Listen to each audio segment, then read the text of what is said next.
C'est pour nous un honneur de vous avoir dans ce cadre où nous sommes réunis pour parler des luttes contre les violences. En ce jour de l'ouverture ou du lancement de notre campagne de sensibilisation sur la lutte contre les violences, intitulée Jeunesse, pilier de la société de demain, nous vous souhaitons la bienvenue. Distingués invités en vos titres et qualités respectifs, à quelques jours de la commémoration de la Journée internationale pour l'élimination de la violence à l'égard des femmes, les violences basées sur le genre. Et j'attire donc l'attention de tout un chacun ici pour déclencher des actions, pour déclencher un intérêt en vue d'éradiquer ce fléau mondial. Pourquoi faut-il éradiquer ce fléau? Parce que nous perdons des vies. Nous perdons le libre arbitre. Nous sommes humains. Nous en avons besoin. Nous perdons de la dignité. Nous perdons également des ressources. Une nation ne peut se développer sans l'apport des fils et des filles de cette dernière. Tout le monde est important dans son domaine. En RDC, des ménages sont détruits à cause des violences domestiques, économiques, et souvent les victimes, principalement les femmes et les enfants, sont livrés à eux-mêmes, ne savent pas vers qui se tourner. Un enfant qui était à l'orphelinat qui connaît, puisque je m'occupe des enfants, je vais régulièrement et je vois cet enfant, on me dit la maman est malade mentale, elle a eu un enfant. Ça m'a préoccupée. J'ai été voir la famille au fin fond, je ne saurais même pas vous dire où le chauffeur m'a amené. On est descendu, il y avait des koulounas, il y avait tout, mais j'ai dit je dois aller voir la famille. Arrivé là, on me dit la fille n'est pas là, mais on l'appelle. Elle revient, elle marchait difficilement, vraiment malade. J'étais étonnée. J'ai dit à la famille, comment vous la laissez sortir? Moi déjà, entre parenthèses, je condamne beaucoup les familles qui sont pour que les personnes vivant avec handicap tombent enceintes pour revendre les enfants. J'ai dit, je veux prendre l'enfant qui est à l'orphelinat. Je m'occupe aussi de trouver des bonnes familles pour adopter ces enfants. On me dit oui, vous rappelez ça bis au combien? 100 000. J'ai dit, je vous fais arrêter. J'appelle le colonel Lini, immédiatement on va vous arrêter. Parce que vous l'utilisez comme objet, qu'elle aille faire des enfants pour que vous revendez. Et là, je veux vous faire arrêter et vous n'aurez pas l'enfant, on va placer l'enfant. Aujourd'hui, on a pu faire adopter ce bébé dans des bonnes conditions, une bonne famille. Si je vous montrais des photos, c'est vraiment... Qu'est-ce que j'ai fait? J'ai pris cette famille avec la fille, je l'ai amenée au camp Lufungula à l'hôpital. C'est gratuit.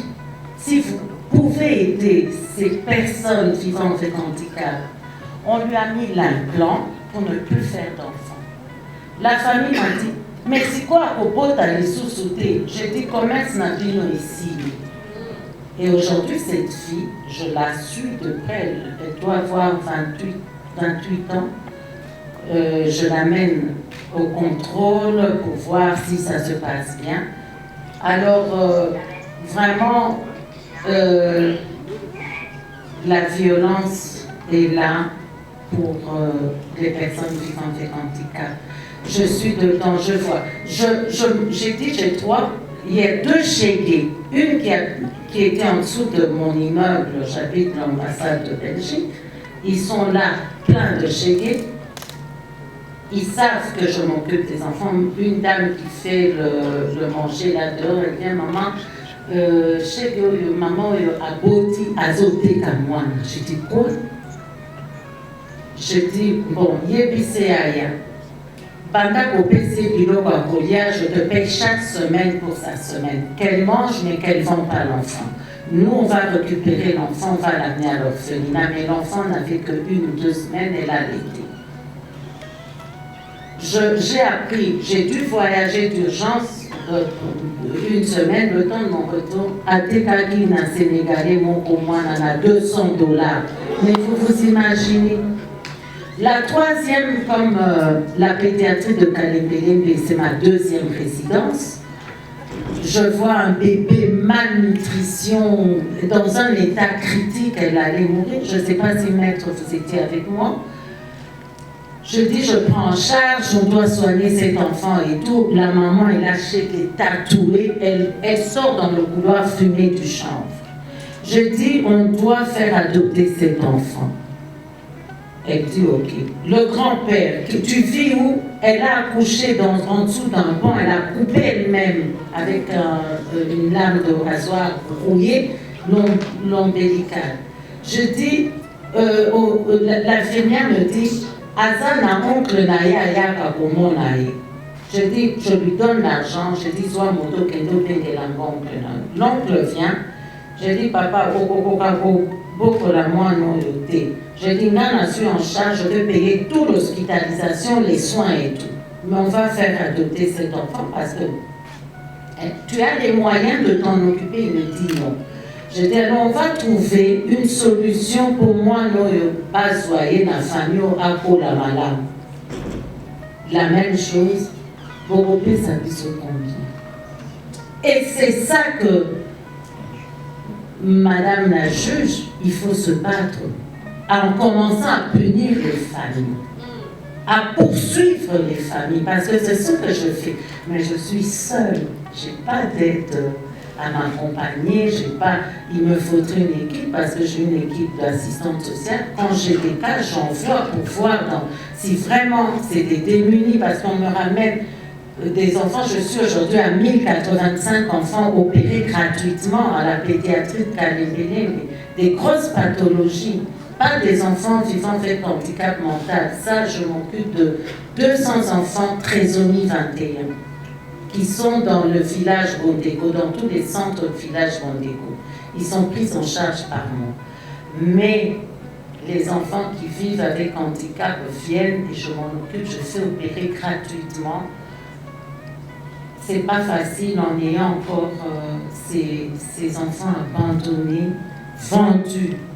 Il y a des personnes qui vivent en Europe, qui viennent, qui font semblant d'adopter et qui vont revendre les enfants en Europe.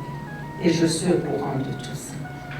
Ensemble, nous serons forts pour combattre ça. Merci, j'ai pris la parole parce que ça concernait les enfants vivant avec handicap. Merci, vous avez eu raison.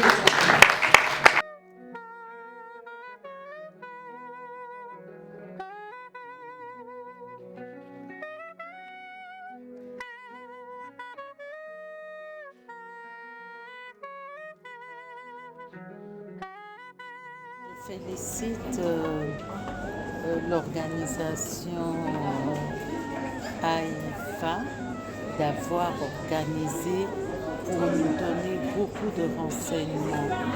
Il y a beaucoup de femmes jusqu'à ce jour, dans leur lieu de travail, un peu partout, subissent de violences faites. Il n'y a pas que la violence sexuelle, comme on dit, violence morale, violence parole, injure. Ne pas considérer la femme, c'est une grande violence. Et cette journée est très bénéfique pour la femme.